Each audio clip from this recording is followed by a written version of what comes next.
Les cloches. Les cloches ont de vastes hymnes, si légères dans l'aube, on les croirait en robe de mousseline.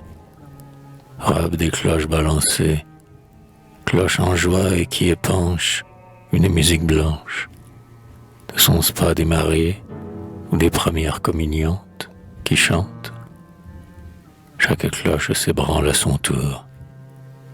Elle sort de sa tour, robe de mousseline, son en marche qui n'est pas sûre, mais doucement chemine, puis son hardi s'accélère dans la nouveauté de l'azur, dont la soin des cils est faite pour lui plaire. Toutes les cloches s'agglomèrent comme des communiantes, lentes et rayonnantes, dans leur blancheur qui font une clarté lunaire. Tant de cloches, il y en a qui doucement prient, leur chant l'air d'Ave Maria, psalmodie à des orgues fleuris. D'autres passent, ce survivant. On dirait le sillage dans le vent de quelques signes en voyage, car les cloches en voyageant à travers l'aube n'épanchent qu'une musique blanche.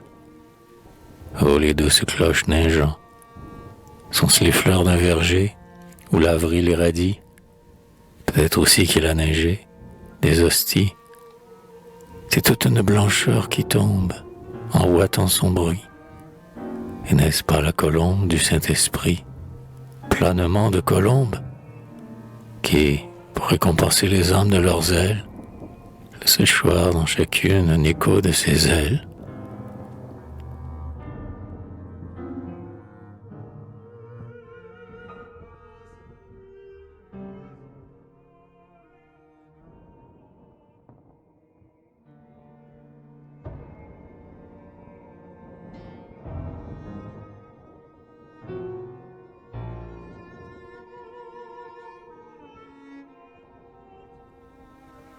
D'autres cloches sont des béguines qui sortent l'une après l'autre de leur clocher, telles que d'un couvent à matine, et se hâtent en un cheminement frileux, comme s'il en neigé, cloches cherchant les coins de ciel qui restent bleus.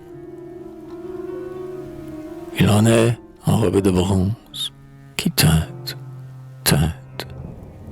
et s'éloigne, geignant des plaintes indistinctes et des demandes sans réponse. Il en est qui vivotent seuls, comme des aïeuls, dans la tristesse et le brouillard, et qui ont toujours l'air, dans l'air, de suivre un corbillard.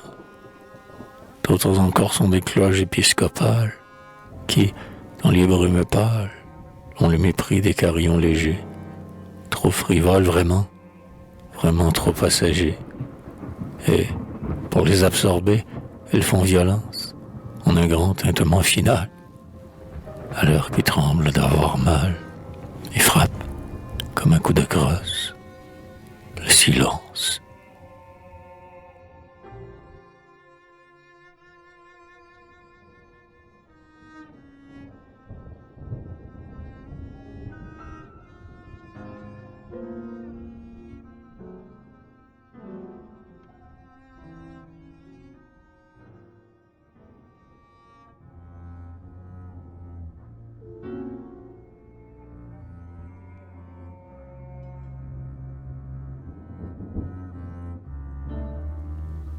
Au-dessus des rumeurs, la cloche chante. Écoute, parmi l'isolement, la voix comme à nu, son de l'éternité tout à coup reconnue. Mon âme a mérité la cloche et l'entend toute, puisqu'en elle a cessé la vie et son bruit vain. Récompense pour l'âme en paix qui la recueille, automne de musique en allée feuille à feuille, car, tandis qu'on l'écoute, on redevient divin.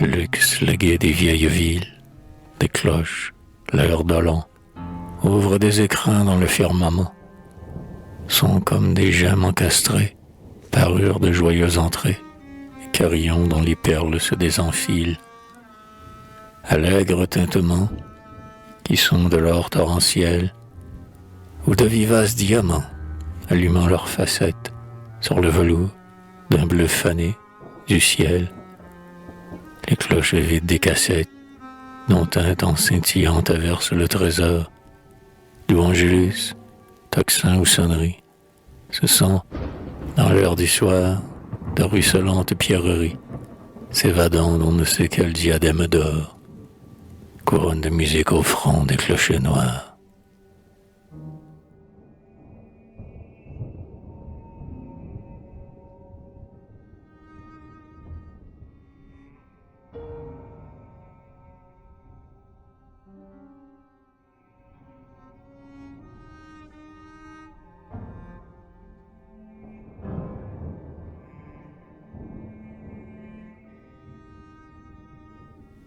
La cloche ne sonne pour personne. Vieille cloche dans son bœuf froid. La cloche a peur, la cloche a froid. Et ses sons semblent les halos du cadran qui, sur la tour, hante, comme un clair de lune qui chante. La cloche ne sonne pour personne. La cloche fut jeune jadis, ses chants tombaient comme des lys sur les eaux souriantes. Dans l'air de la ville, elle était une première communiante qui passait tout en blanc et chantait. La cloche ne sonne pour personne. Elle allait visiter les tours dans ce temps-là, lune après lune, et se baigner au lac d'amour où les doux nénuphars émergent, et dormir le soir dans la lune qui est un blanc dortoir de vierge. La cloche ne sonne pour personne.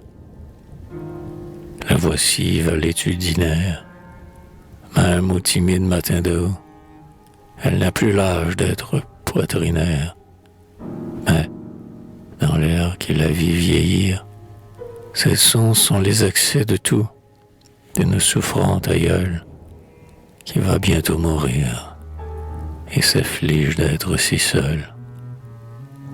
La cloche ne sonne pour personne.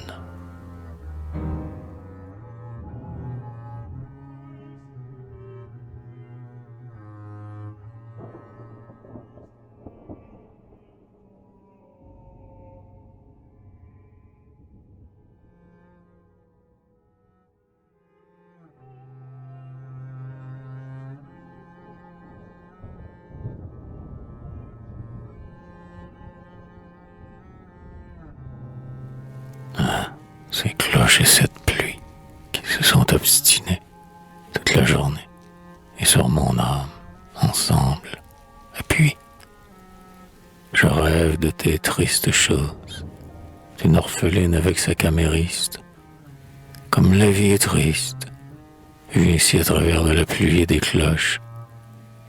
Tout est fané, tout est défunt. Cette pluie et ces cloches qui sont complices.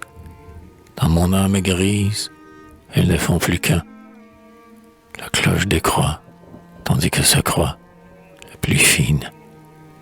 Et dans mon âme, alors, on dirait qu'il pleuvine, en gouttes de son froid.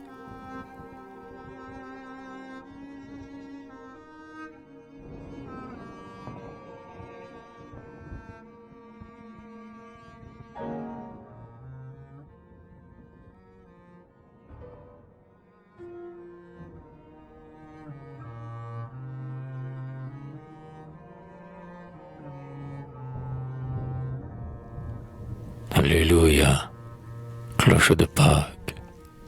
C'est fini la semaine en larmes, le tombeau du vendredi saint, et le crucifix saint, la violette de Parme, et le plein champ avec ses chants élégiaques. Alléluia, clochette de Pâques.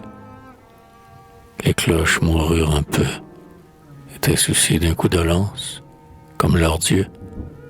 Elles avaient dormi 3 jours au tombeau du silence. Chacune s'éveille à son tour, combien faible, combien pâlie, d'avoir été ensevelie.